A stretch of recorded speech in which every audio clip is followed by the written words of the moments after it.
podcast never felt this great. Tables, ladders, chairs, they tell it all, from the highest highs to the lowest fall. Great and glory tales from the ring, every chant, every cheer they'll bring. Devon and the Duke bring the heat, wrestling tales knock you off your seat. Tune in now, don't you be late. Wrestling podcast never felt this great. Brothers and sisters, welcome back. Welcome back to another exciting edition of the Devon and the Duke podcast. This is a limited edition series hosted by your main man, Duke Loves Wrestling, and of course, the five-time Hall of Famer, one of the greatest of all time, the YouTube sensation, Devon Dudley. What's going on there, Devon? What's going on? Just got done doing, I think, 9 videos in a row, so we could have in the can, so to be able to pump it out. Yeah, and you got some special guests. I don't know if you want to tease any of that, but you got some special guests that are going to be on the YouTube. Absolutely. Zack Ryder, Matt, I can never say his last name. Matt Cardona. Thank you. And Stevie Richards from ECW. You know, Stevie has kind of turned himself into a expert on the do's and don'ts of pro wrestling, especially the unsafe stuff. He does a very good job of breaking down why something is unsafe and stuff like that. He's a pretty sharp guy, huh? Yeah, he really is. Very smart to the business, knows what he's doing. I really like Stevie a lot, always have. Yeah, he seems like a good guy there. And of course, Matt Cardona, a.k.a. Zack Ryder, the fact that he is married to the United States champion, who happens to be a Canadian, Chelsea Green, I got to give him props for that alone. You know what? I'm gonna go on record. I don't think I've ever seen a bad-looking Canadian girl. I mean, every Canadian girl that's ever been in the spotlight, whether it be wrestling, whether it be any type of sports, whether it be singing, they're all hot, man. Yeah. They I'm really are. inclined to agree. There's not a bad-looking Canadian chick. I was like, before I got married, I was like, man, maybe I should go to Canada to get me a girl. Of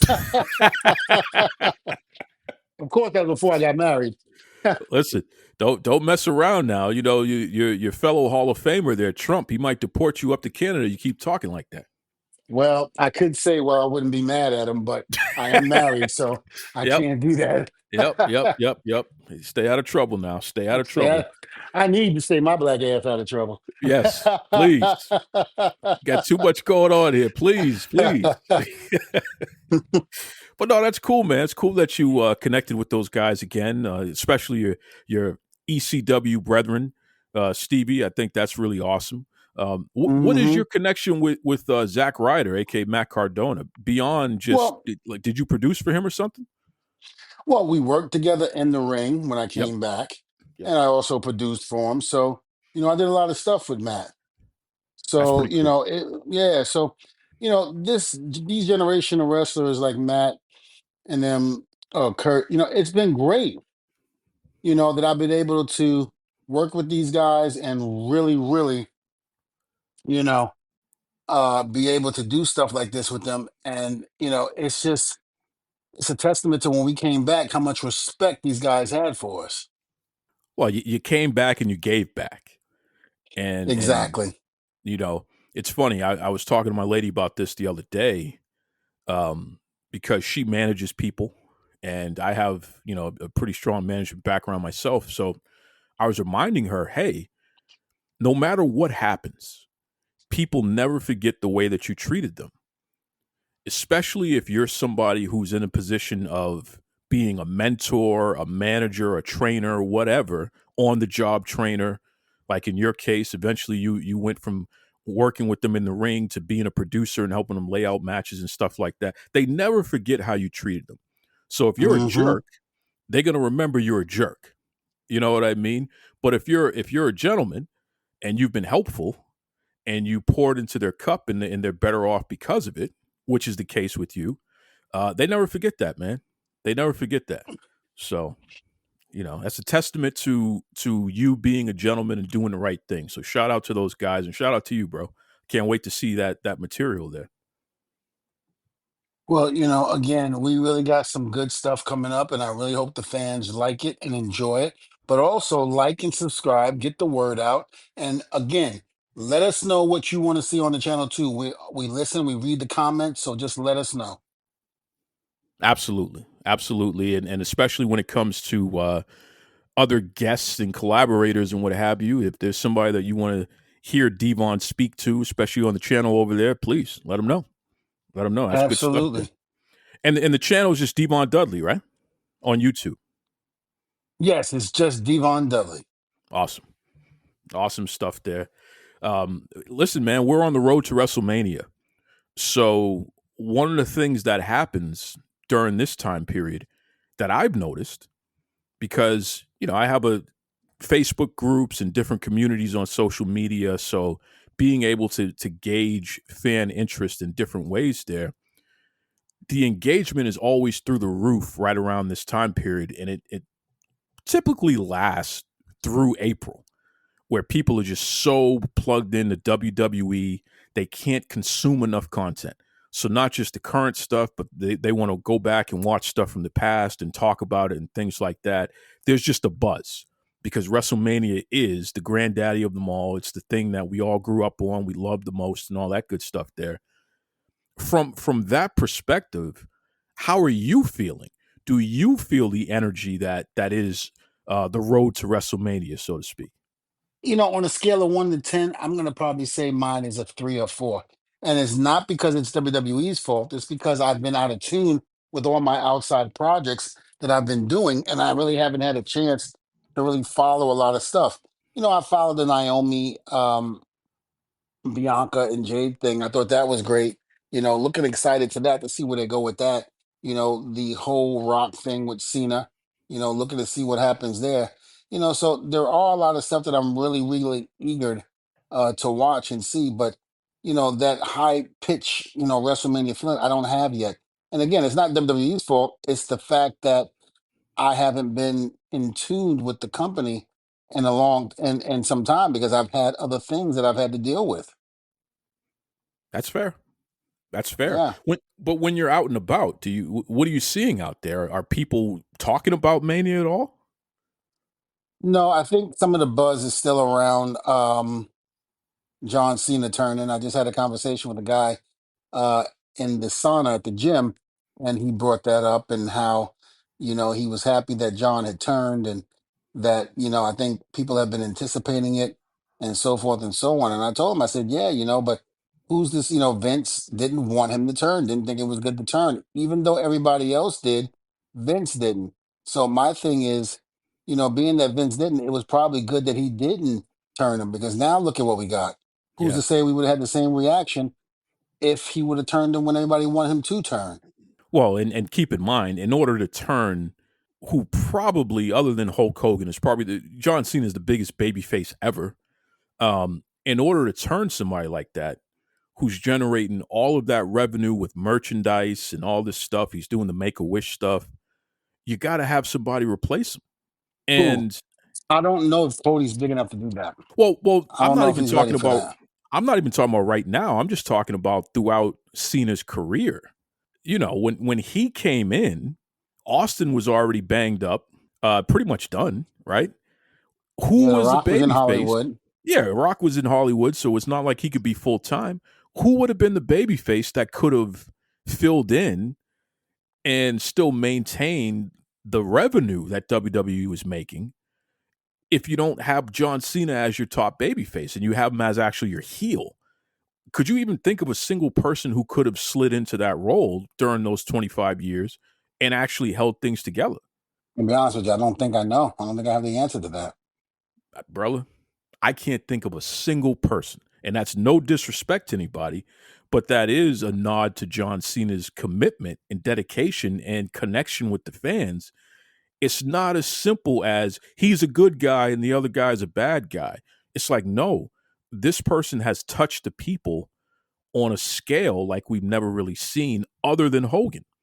Hogan had me and you when we were kids that exact same way that John Cena had these kids.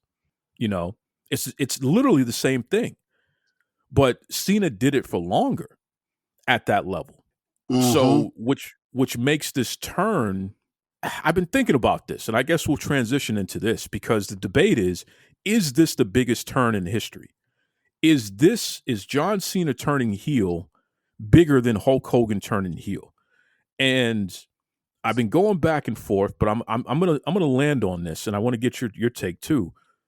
I think Cena turning heel is a bigger deal because it was harder based on society and all the things that we had already experienced. It was much more difficult for John Cena to be a babyface as long as he was compared to when Hogan was a babyface.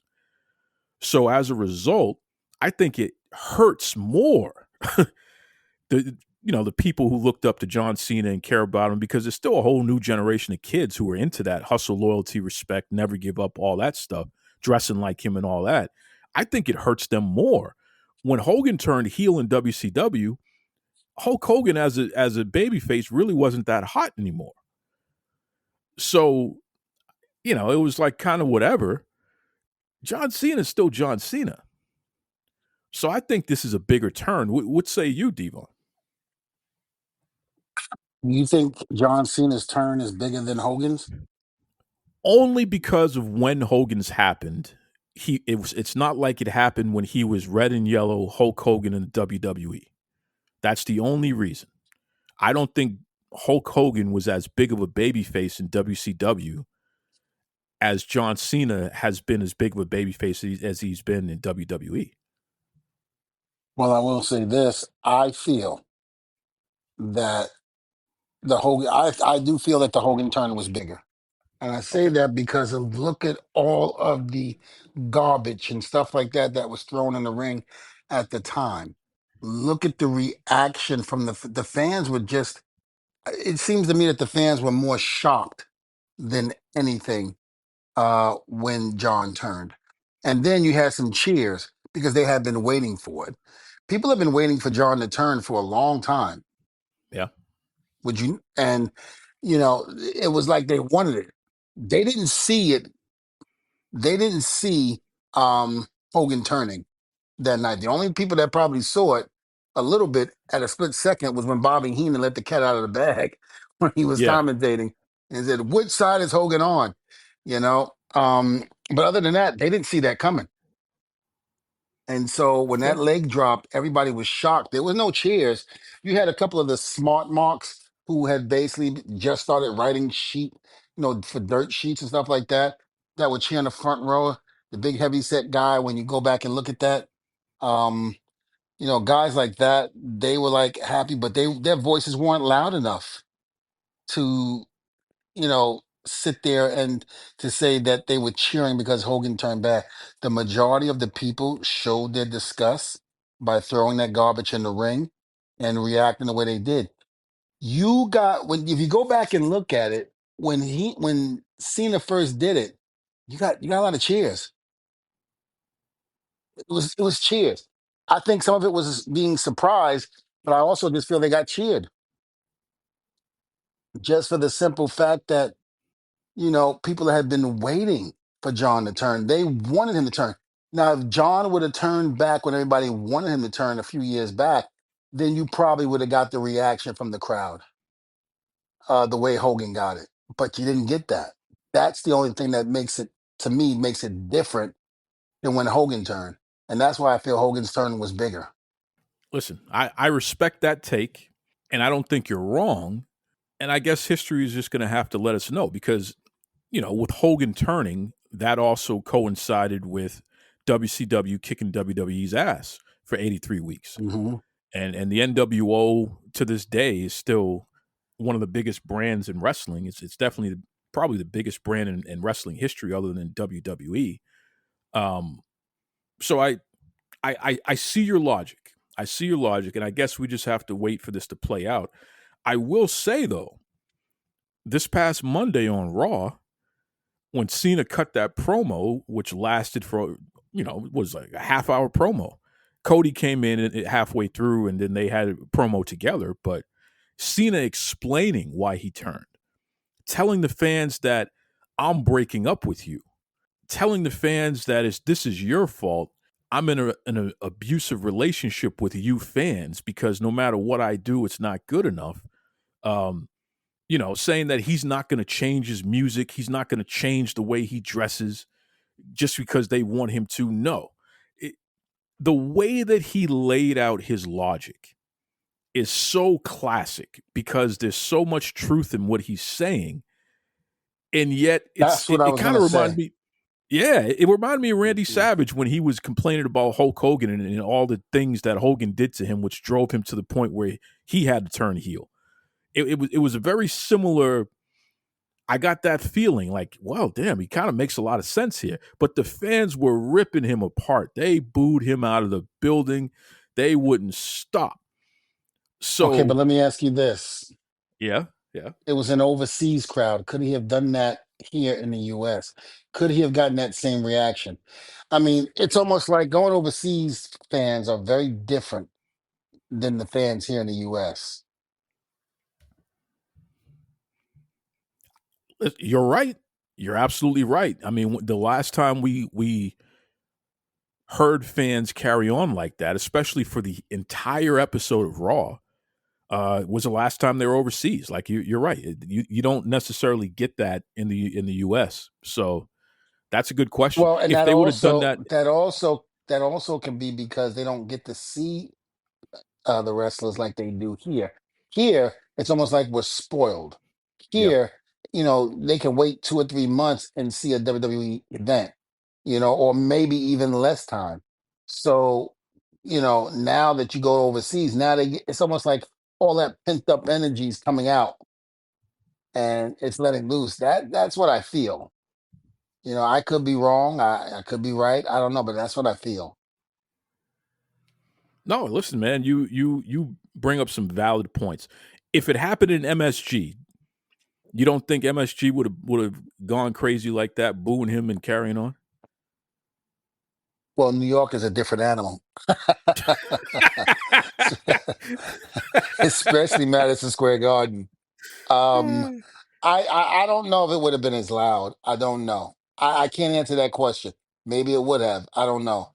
But I don't know. Just the overseas crowd, I've always found to be a little bit more heartfelt in their wrestling on their wrestlers than in the U.S. In other words, they're investing more of their heart into the storylines than they do here because we're spoiled. Even though they get it overseas on TV, they're still spoiled here. They can go to any they like I said, they can wait a month and a half to 2 months after being there and see WWE again. I'll tell you something which may skew my perspective on this, because Cena's a Massachusetts guy, and I'm a Hmm. Massachusetts guy. Um, I know the people and I who own the store. They actually sold it recently, so I know the new owners too. But the people who own the store where Cena was filming those Bounty paper towel commercials from a few years back.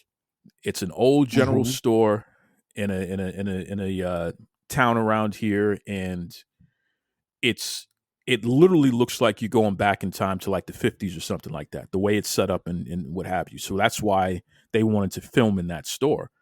Um, and when he Hmm. was filming there, because he did multiple commercials in that location, I would talk to the folks. They'd be like, "Oh, he was so nice to the kids and my nephew and this and that and whatever." They were so over the moon. They got pictures, the whole 9 yards. Right? He did Bounty and he did Hefty trash bags in that store. Well, he turns heel, and even though the store is under new ownership now, they held on to somebody from the old folks.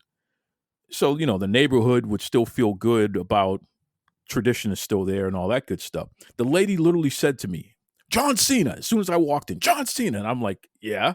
And she was like, "My nephew is so upset.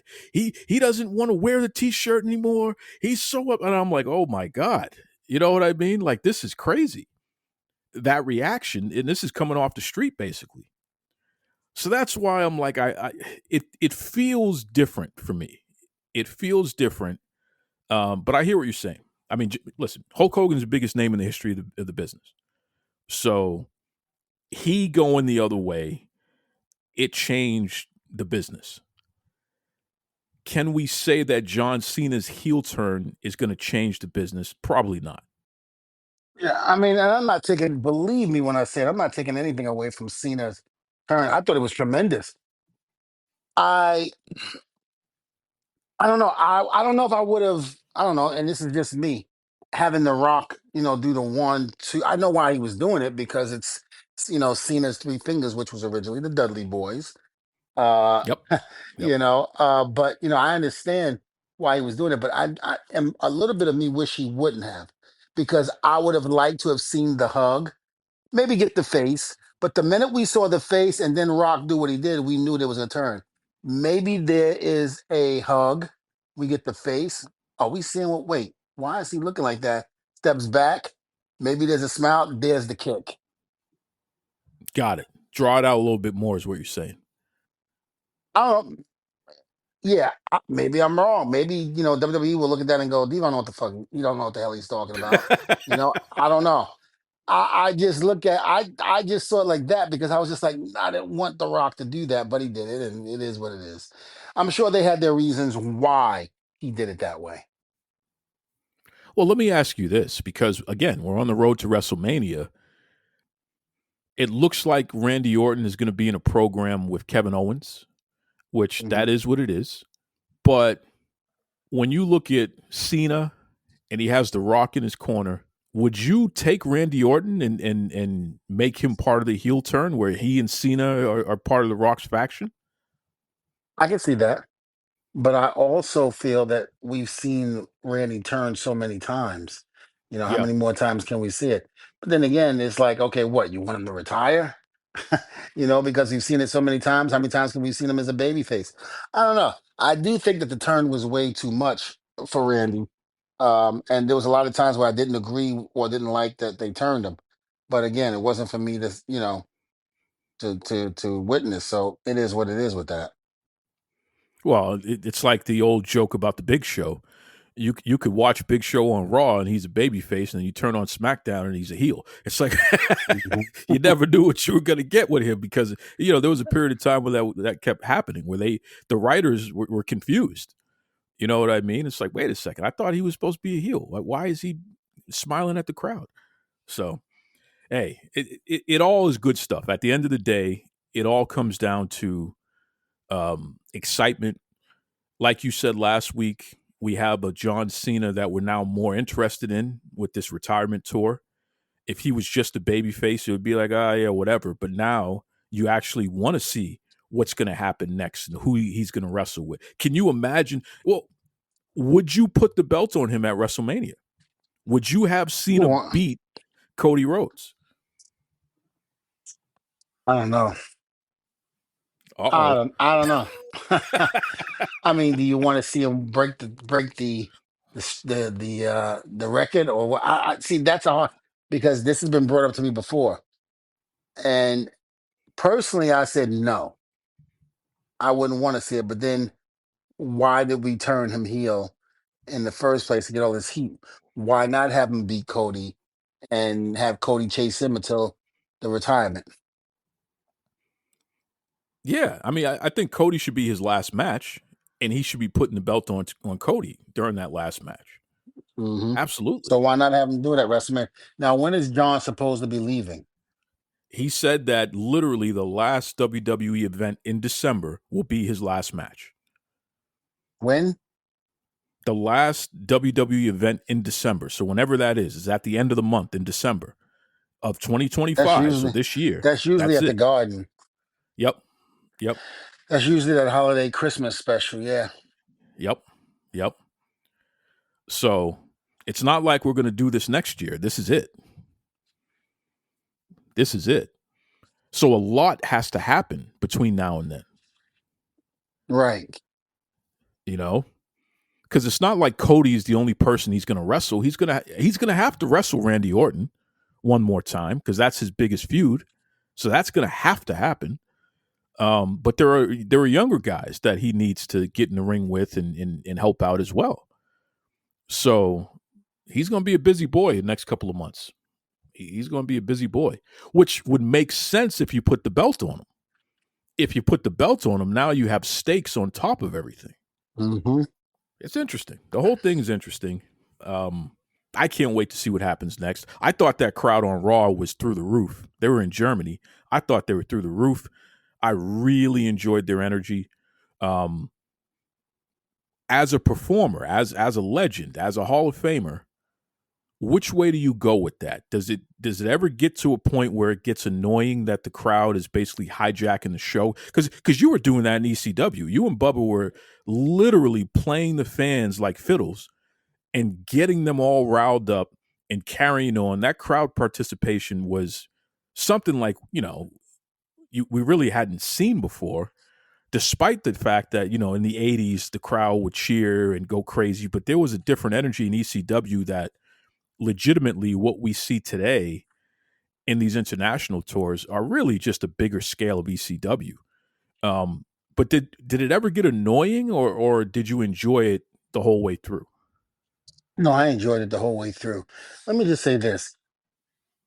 Like I said earlier, these fans don't get, the wrestling, the WWE on a regular basis like they do here in the United States.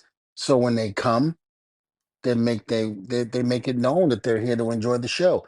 They want to do exactly what they see on TV. They want to do exactly what they've been programmed to do. And that's really be involved in the match. Sometimes it might go a little crazy, but you know what? At least they're not sitting on their hands. Yeah, that's a good point. No reaction is definitely not what you want. Unless you're in Japan. Yep.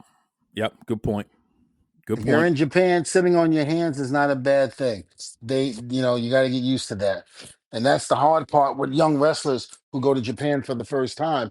They don't get the reaction that they would get, you know, in the United States in terms of the cheering and the booing, where Japanese fans, they'll sit on their hands before they even do anything like that. Mm. So, and that's not all cases. Like they really go out for their Japanese wrestlers, but I've noticed that with guys who come in from other countries or what have you, it's like they said, man, it's not a sign of disrespect for them. It's a sign of respect when they don't do that, Yep. and that's what I learned. Yep. Well said. Well said. Um, it's interesting. I mean, we're talking about fans, we're talking about fan participation and all that good stuff there.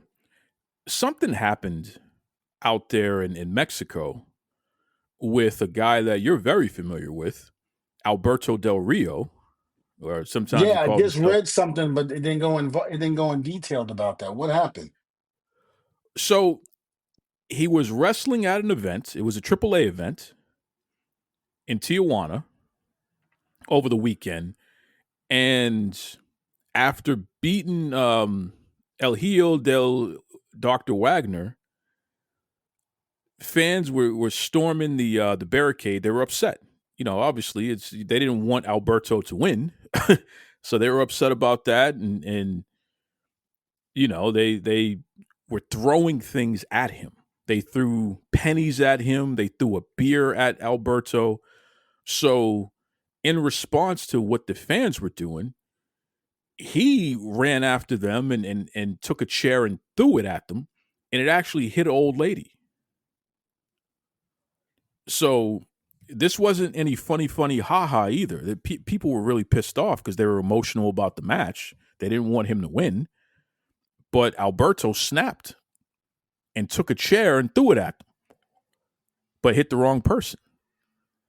So what say you on that? I mean, I don't think fans need to be How throwing stuff at people, so that should have never No, happened. how But bad? How bad did the lady get hit? Not that it matters, but I'm just curious.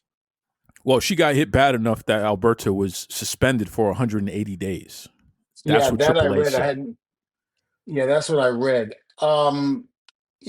Fans, you're right, should not be. Now we talked about this earlier. When Hogan turned, the fans upset, emotionally invested in a match and in a story that is very dear to them. So, in one hindsight, we're saying yes, it's good that the garbage is being thrown in the ring, and then that because it just means you're generating good heat. And then on the other sense, we're like, wait a minute, it's like you're pulling back the curtain. We got to decide which way we want to go. Um, Bubba and I got stuff thrown at us all the time, and we loved it. There was only times when people would try to reach over and grab us to hit us where we would fight back and we would go at them. But other than that, when the garbage was thrown in the ring, we didn't do it. You know, Mexico, I heard was good for that in terms of their fans getting invested in the storylines and the matches, and actually trying to actually hurt people for real. you know, um, what they call shanking, meaning trying to stab somebody with a knife as they're walking to the ring.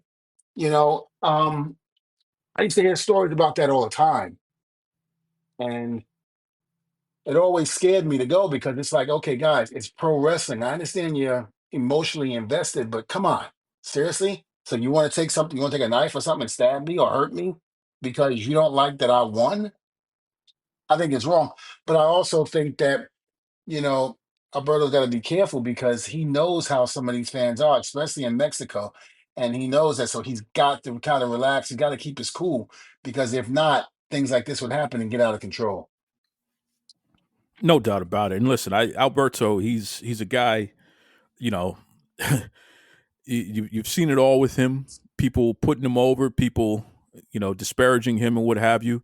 I've always been a fan of his work. I don't know the guy personally, but I've always been a fan of his work.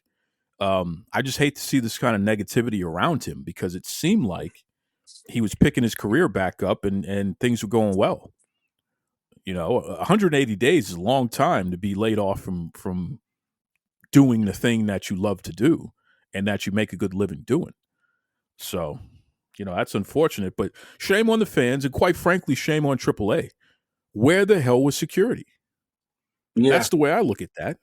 You know what I mean? Hmm. Why aren't you protecting everybody in that situation? Right? Right. Right. Alberto should have never been in a position where he could have thrown a chair into the stands. They Hmm. should have been on top of Somebody, those fans who were somebody, throwing somebody stuff. should have been on top. Somebody should have been on top of Alberto. Yeah, I protect him. Get remember. him out of there.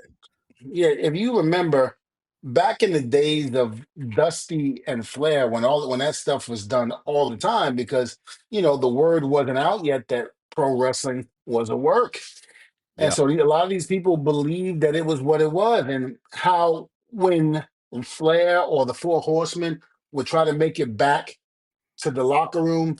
Um, After doing something to Dusty or what have you, they would have security around them, walking them to the back, trying to protect them.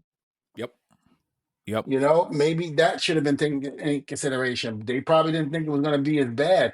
By the time they realized it was too late. Couldn't do anything about it. Yeah, that's true. That's true. It's unfortunate, man, but it seems like a pretty harsh punishment.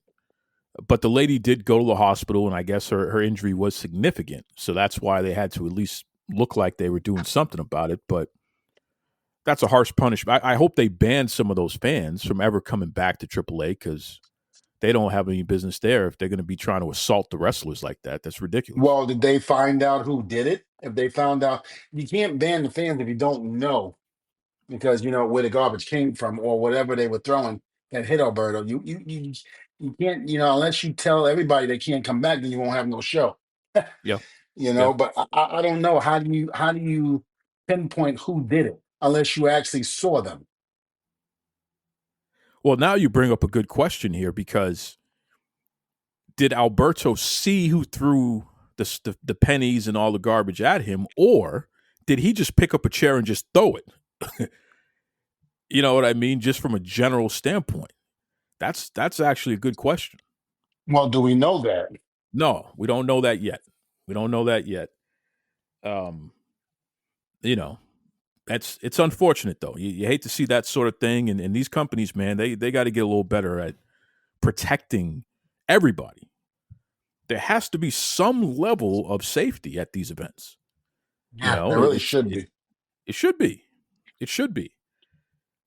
It's and I'm going to transition into a very tragic situation that happened over the weekend. Uh, an independent wrestler by the name of Vince Steele.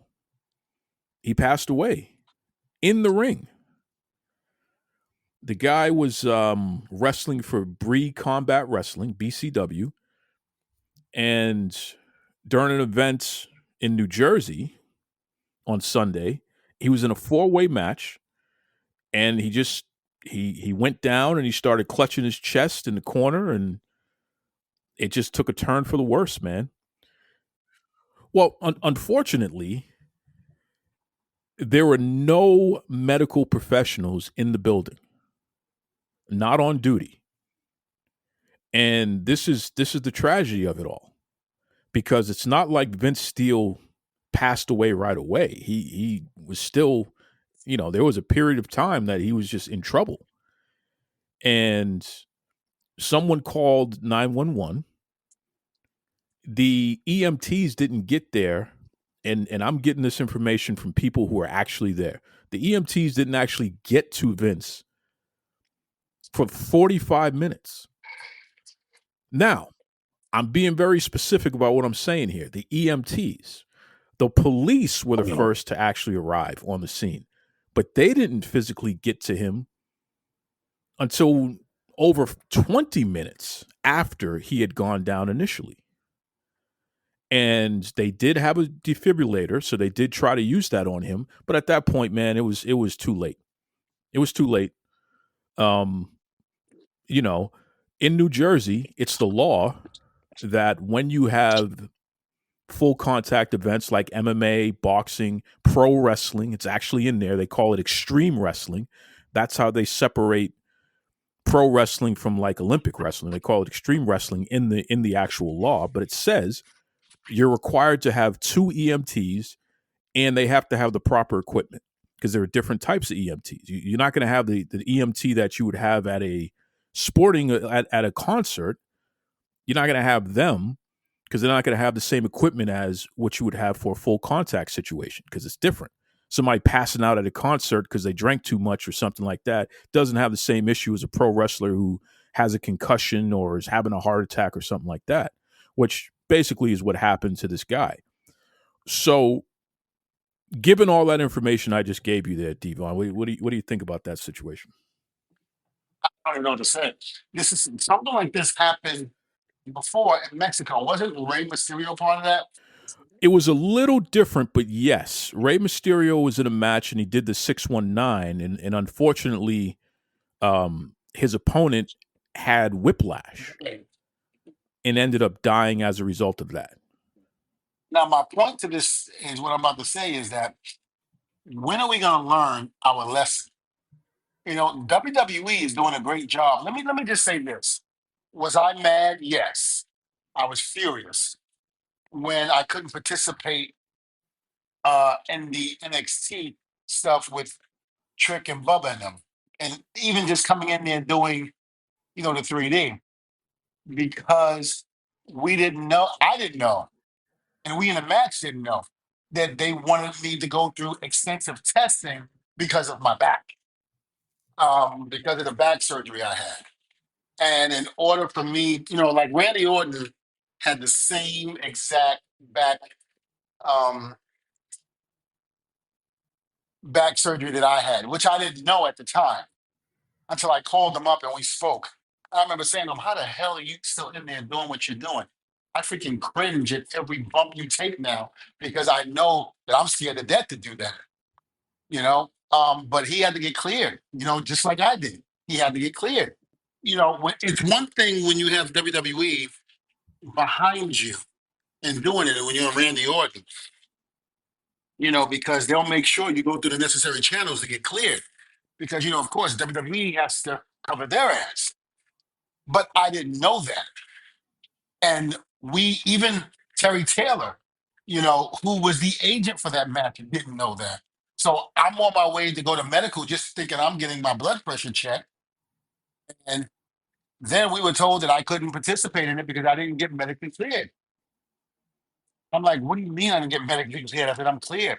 "No, you have to go through their doctors. So if there's something wrong, they're gonna know. We need to learn our lesson. WWE is doing a great job with that.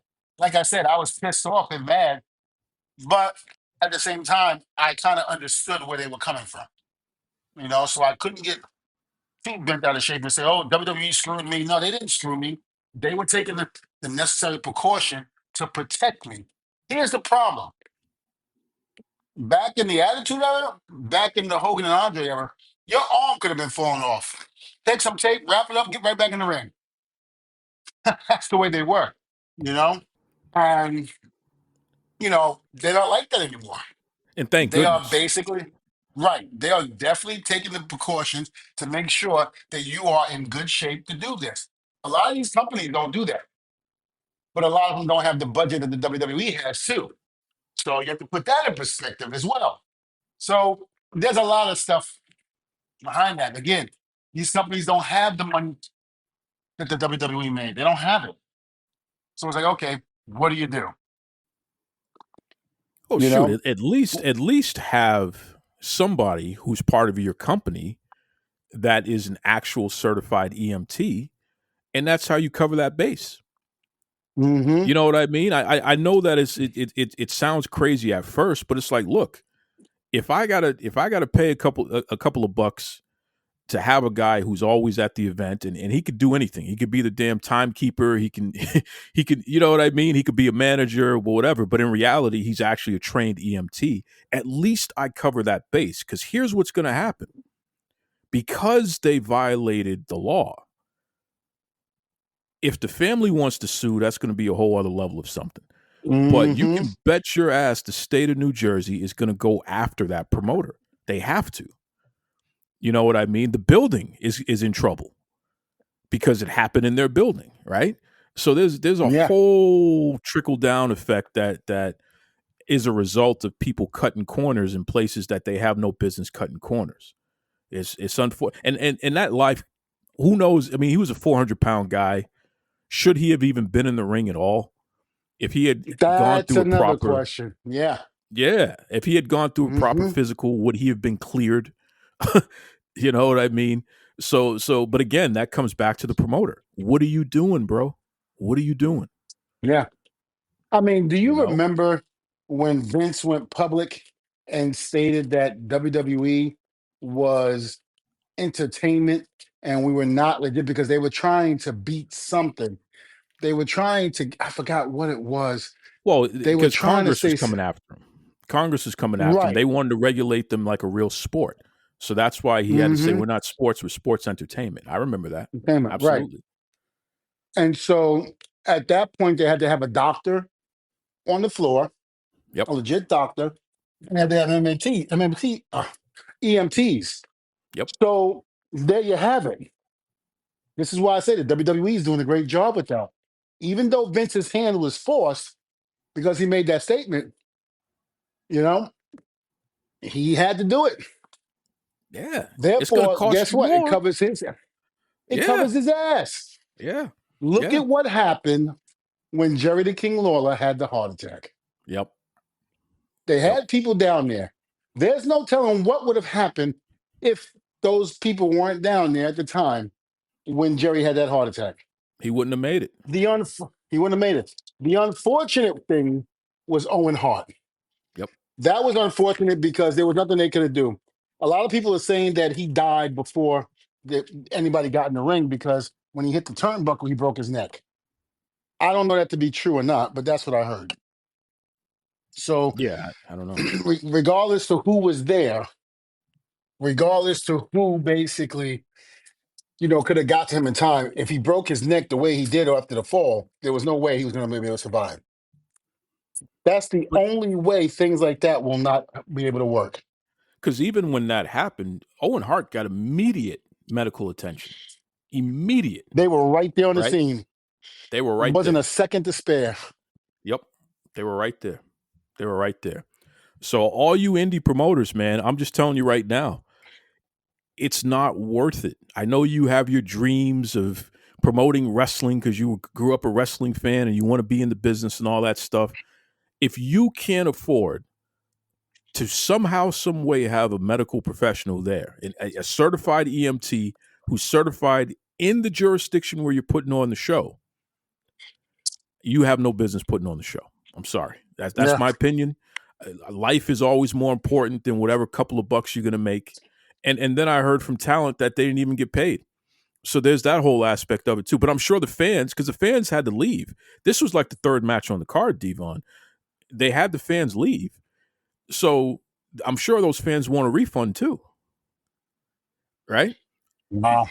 There's a lot of It's stuff that's going to come out of this. yeah, bro. This It's is going to the be a big only, one. you have not heard the end of this by any No, means. no. And it's going to be national news, might be international news. And it's unfortunate that because this was something that should have been avoided. You know what I mean? Yeah. From what I understand, the guy was moving for at least 10 minutes after he went down. If he would have gotten proper medical care, probably could have saved his life. So Now, explain to me again what happened for him to be in that position. he was in the match. I'm not sure what moves or what kind of bumps he was taking, but he just clutched his chest and he went down. He had a heart attack. He Oh, had a okay. You had heart a heart attack. attack. Yeah. Now, you said something that triggered me. You said he was 400 pounds. Big I boy. Yeah, mean, you see a picture of him. You see he's a big boy. Yeah. see, and that's the part that bothers me too. You know, don't get me wrong. You have a lot of guys in the wrestling business that was 400 pounds, but nowadays with what we know, why isn't someone taking more responsibility to make sure that guys like that are in shape? Yeah. I mean, but he should have had a physical. Yeah, That you really probably would should. have eliminated him from being in the ring. You know? And then you get people that hear you say that and be like, "Oh, come on." Blah, blah. No, because now look at where we are. Yeah. Yeah. Now look at where we are. I don't So you're know saying, what "Come his on," because family situation is, but you know, that might be kids without a father. That's parents without a son. That's you know what I mean? Like yeah, that's a big loss, man. That's a big loss. mm-hmm. So, It you know, really rest in is. peace. My condolences go out to the family. Devon's condolences go out to the family of Vince Absolutely. Steele. You know, tragic situation there. Um, you know, Devon, I wanna end on something that happened that unfortunately we got to talk about it.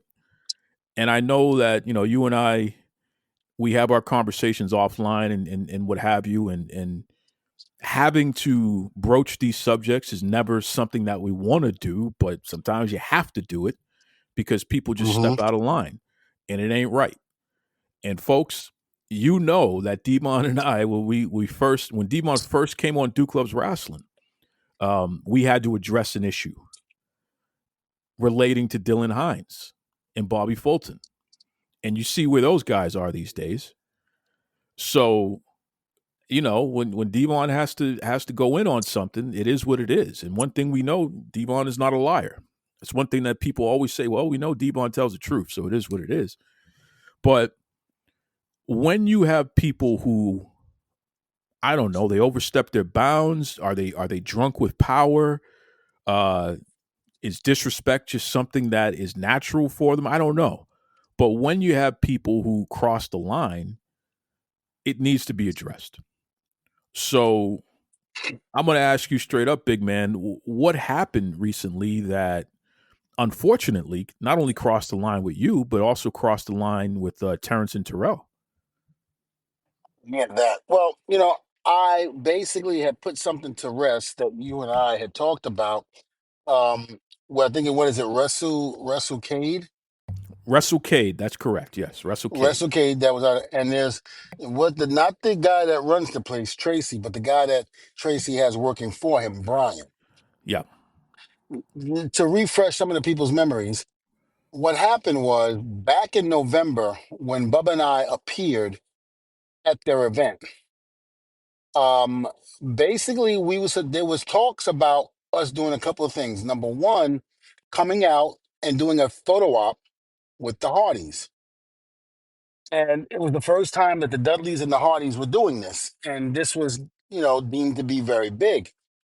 There was some miscommunication on how it was supposed to be worded to the fans. So then it got all messed up. So when fans were coming to us, now remind you, we were right next to the Hardys signing autographs. We were supposed to do it in a private room, so to speak, where they do private, photo ops. And so we were doing good. Everything was good. There wasn't any issues. And then there had seemed to be some miscommunication. Now I thought we were doing it. I had no idea what was going on. I was informed by the Hardys um, agent, who's my agent as well, but at the time he wasn't. When this took place, I was told that there was seemed to have been a miscommunication on how this was supposed to have been worded to the fans, and that it was supposed to have been the Hardys and the Dudleys taking photo ops. But if I'm not mistaken, I think it was said that we were signing, um, doing signing together, but we were already sitting next to each other. That's one. Number two, the photo ops was separate from the signing. So somehow or another, it got mixed up. Now, the thing that bothers me the most is that the guy, Brian, was telling my sons at the time that your father is a bad guy. He doesn't do business well because he no-showed the Hardys. And I said to my son, I said, he said that to you? And he said, yeah, Dad. Both of them said, I was like, ah. He was like, what happened? I was like, nothing. You see the Hardys are right here. I was like, I don't know what you're talking about. I no-showed. So, it caught me off guard. I'm like, how are you going to blame me for something that was messed up by you, but yet I do bad business? That didn't make any sense to me. And so I was told by the Hardys agent, Tony Hunter, that it had been called off, that it was too much miscommunication that was going on, and that they relucted not to do it. But meanwhile, somehow or another, I got brought up in the mix like I never showed up, or me and Bubba both didn't show up, and we stood up the Hardys. We're sitting right there next to the Hardys. Here's the other part that was weird, and I never said on the first time we talked about this. We had photo ops as well. We went to go do our photo ops, and guess who was next? The Hardys. So we were told by both Matt and Jeff and Tony Hunter that they're not doing it because it was a mess up and it just wasn't right. So I was like, all right, they're not doing it, so why are we going to do it? So how is that bad business for us? That's one. Number two, the second thing was they wanted me and Bubba to come in and wrestle for their show. We said yes. We were going to wrestle. Then we found out that we came up with a number and we said yes to it. But then we found out that somebody took us and sold us to somebody else. In other words, there was another promoter that wanted to take over that, and somebody within that company sold us to this vendor. And now it's almost like we're wrestling for practically nothing because the amount of money that they received for selling us was like, I think I heard it was like 20, 25. It was a large amount of money. So that means that when Brian Winstein and Bubba did the math on it, they said it was like we were only going to get $1,000 for the match. So they called me and they said, look, we're not doing this. This is what happened. And when they told me, I couldn't get mad at them because if you hired us to come in there to do a job for you, then let us come in there and do the job. Don't sit there and sell us to somebody else and think that's okay. And so I took a stand with Bubba and Winston. I said, absolutely, I think it's wrong. Can't do that. And Bubba was like, I'm not doing it. I said, okay, not a problem. I got to stand by you. I'm not going to force Bubba to say, hey, you got to do the show and blah, blah, blah. No, I'm not. That's not a fight that I'm going to do, number one. Number two, it's not a fight that should be happening in the first place. You don't go and do business like that. That's one. So then Brian proceeds to tell my sons that your father is a bad man. He's not a good father at all. And they said, what do you mean? What happened? Well, your father refused to come in the ring and help you guys out. without telling the boys what the real deal was. And they said, "What do you mean?" So they were like, he's a bad father. He would go to NXT and help Trick Williams with his match, but he can't help out his own sons. Number one, WWE called me and asked me. I'm still in the contract with WWE, especially my Legends deal. So guess what? When they call me, I'm going. It's just as simple as that. You can't tell me I can't. I got to turn WWE down. And why would I? So for him to say that, pissed me off. I'm a bad father because I didn't want to do something with my boys. So then, even right before that, when me and the twins were talking, I said, you know what? I'm going to help you out. Bubba won't be able to do it because he's not going to want to do it because of how he felt, how things went down. So I tell you what, go back to them and tell them that I will do it.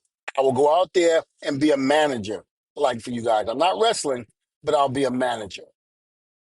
So they went back and they said something to Brian, and Brian said, no, no. He was like, my dad said he's gonna walk us out there.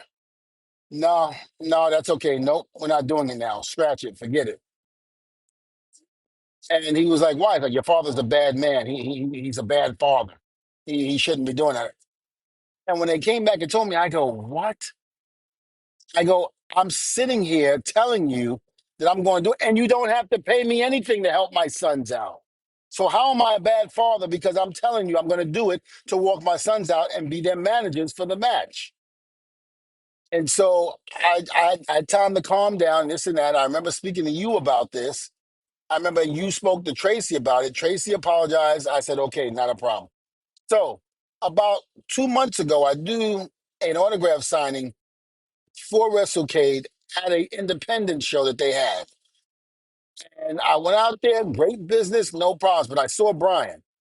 And at first, I didn't know what he looked like until I asked somebody, said, there's Brian right there. I said, that's Brian? And I said, yeah. I said, let me go up there and ask him. So I asked him very nicely. I said, Brian, I said, the story I told, I said, did you say I was a bad father because I didn't come out and wrestle with them? No, no, I never said that. I never. And you could tell he was lying. He's a big fat butterball. You could tell he was lying. And I'm sitting up there going, you got to be kidding me. Number one, the people that told me this, including my sons, they're not going to lie about it. He goes, no, I didn't say that, but I know who did say it. And I said, okay, well, who said it? I'm not at liberty to say that. So a few people, other than my son, said that you did say that and you were running your mouth. So I'm asking you as a man, politely. I'm not being hostile in any way, shape, or form. I'm not disrespecting Tracy at the show.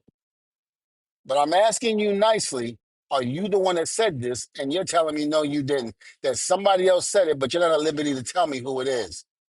And he had this shit-eating grin on his face, and that's when I knew he was full of shit. And I just went, okay, not a problem. And, I shook his hand and I walked away, you know, let it be known or what have you. Now I get a couple of phone calls stating that he's still talking mess and he's still going around saying stuff about this. And that Devon's kids ain't nothing. They can't wrestle and this and that and blah, blah, blah. You fat piece of shit. All you are is a freaking bald-headed mark that tries to get a part in the business and can't. It's because of guys like us that you even have a job in this business in the first place. But yet you want to talk shit. This is where the disrespect comes in. So therefore, with all of that being said, I'm like, okay, Brian, not a problem. You're a snake. Damn. You're a liar. Well, listen, Brian out there, please have a conversation, straighten it out. You know what I mean? Because this is ridiculous. It's best for Brian to stay far away from me. And I know that Terrence and Terrell, they don't deserve any of that. You know what I mean? They haven't done anything to anybody. So for somebody to mistreat them is just ridiculous. It's completely ridiculous. I hope he can reach Brian. You can reach out to me. We got to get this straightened out. Conversation. Try to find some common ground here. You got too many people saying the same story, brother. So either it's just a coincidence that everybody is saying the same story, or you're not telling the truth. But in any event, we got to get this sorted out, man, because this is not good, not good at all. So, folks listening, you know how we do here. We don't shy away from having these difficult conversations, and quite frankly, there's too many people in the wrestling industry who lack basic respect and really, decency. So you got a 5-time Hall of Famer here. I think he's earned a hell of a lot more respect than what's being shown here. So, take that as you may. Someone said to me, and I hate to say this, but I'm gonna say it anyway. Why do you think he said this? I don't know. Doesn't make any sense to me. You think he's a racist or anything like that? I said I can't answer that. But if I was on the outside looking in, Wow. I would probably say, Wow. he probably had a problem with my skin color or something like that. I don't know. And to have to put up with crap like that in 2025, that's the worst part, man. Yeah. I'm sure he'll say, "Oh, I had nothing to do with all that garbage." Yeah, okay, so what other excuse did you have? Well, I didn't say it. Bullshit, you didn't say it. Yes, you did, and you know you did. So stop. Own up to it. I would have more respect for you as a man if you owned up to it than to sit there and deny it. Someone once asked me one time, because I got this from somebody, they said, Mm. when I was first got in the business, how do you like going to the South? Wrestling. Now, mind you, this is in 91. It hadn't even been 30 years since the Jim Crow laws and all of that. I said, how do you like going into the South? I said, I actually like it. Doesn't bother me at all. The fans are hot. I was like, they really, really get into their wrestling, this and that. What about the racism? I said, here's the difference between the racism up north and the racism down south.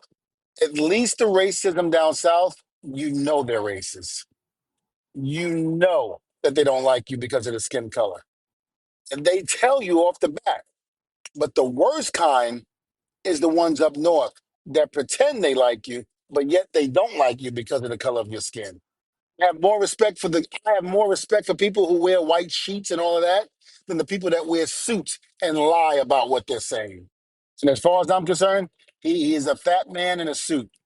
Yeah, I hope this guy reaches out and gets it sorted out, because this is not good.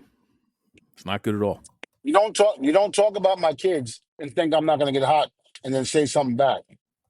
I was willing to forget everything that happened with the whole, selling us to some other guy and getting more money.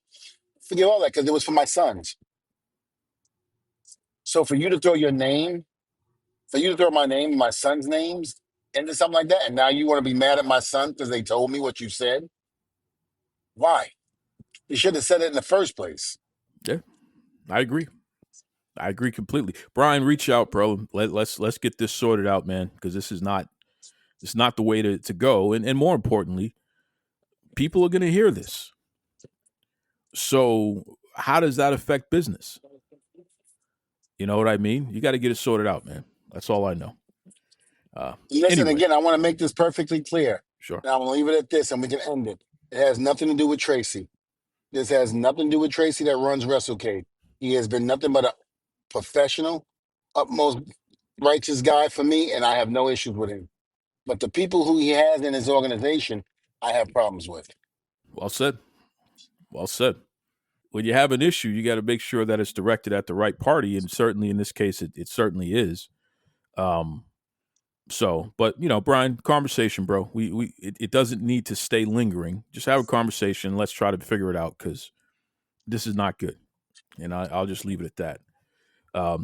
Devon, best way for everybody to keep Yep. up with you, and especially any bookings you got coming up.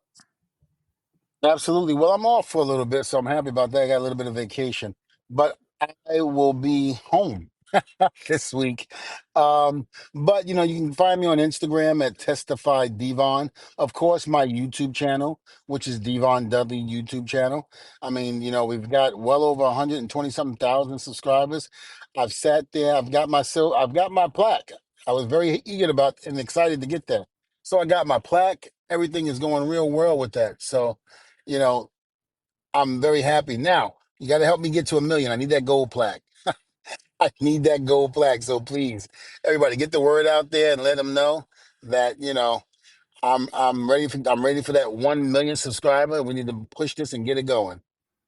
I love it. 2025.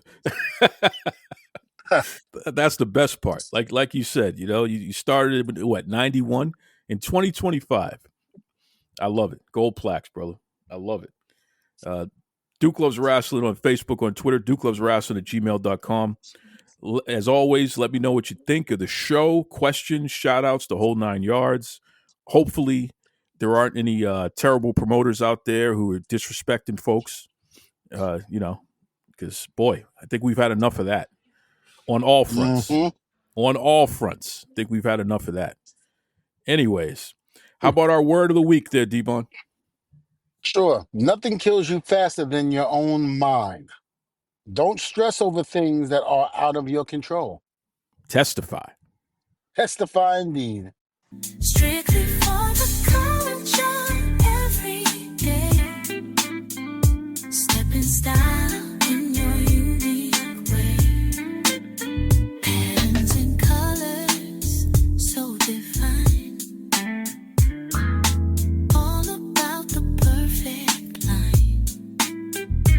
Be yourself, let your spirit fly.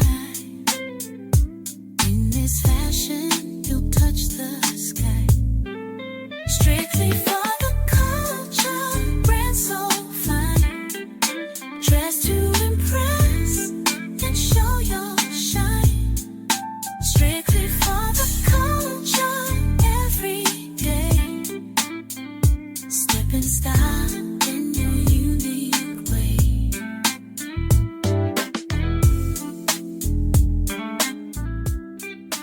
Visit www.strictlyfortheculture.ca.